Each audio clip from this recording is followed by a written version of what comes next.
Hello everyone. Last lecture में मैंने आपको सिंपल मेजॉरिटी के बारे में बताया था, जिसमें हम टाइप्स ऑफ मेजॉरिटी कर रहे थे।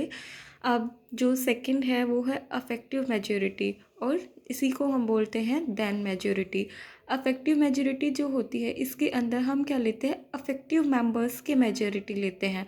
अफेक्टिव मेंबर्स कैसे निकालेंगे हम? फॉर एग्ज़ाम्पल, जैसे जो एमपी हैं किसमें, लोकसभा में, वो कितने होते हैं, 543 होते हैं।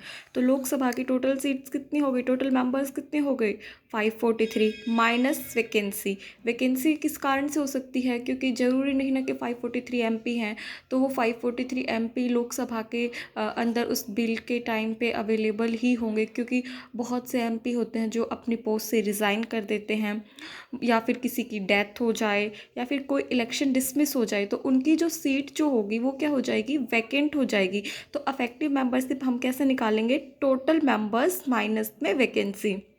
फॉर एग्जाम्पल, लोकसभा का ही एग्जाम्पल लेते हैं, जिसमें 543 टोटल सीट्स है, जिसमें से 9 जो एमपी हैं उनकी सीट वैकेंट हो गई, maybe due to death हो गया, रिजिग्नेशन हो गया, किसी कारण से कहीं पे इलेक्शन डिसमिस हो गया।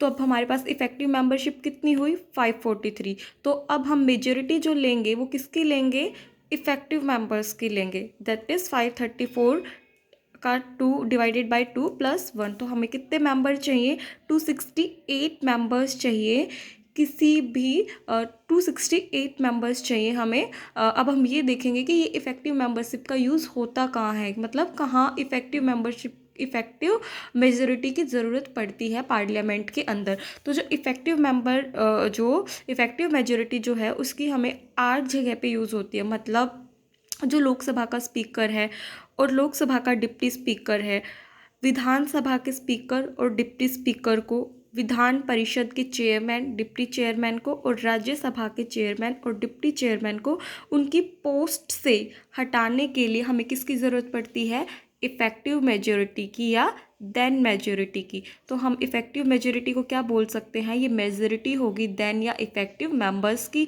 इफ़ेक्टिव मेंबर्स का पता कैसे लगाएंगे ये भी मैंने आपको बता दिया। इफ़ेक्टिव मेंबरशिप के लिए हम क्या करेंगे, टोटल मेंबर्स माइनस वैकेंसी, जितनी सीट वैकेंट हुई हैं उनको माइनस कर देंगे, और जो इफ़ेक्टिव मेंबर्स आएंगे उनकी मेजॉरिटी लेंगे हम। ये लोकसभा और विधानसभा के स्पीकर और डिप्टी स्पीकर को, विधानसभा और राज्यसभा के चेयरमैन और डिप्टी चेयरमैन को उनकी पोस्ट से, उनके पद से हटाने के लिए। So thank you.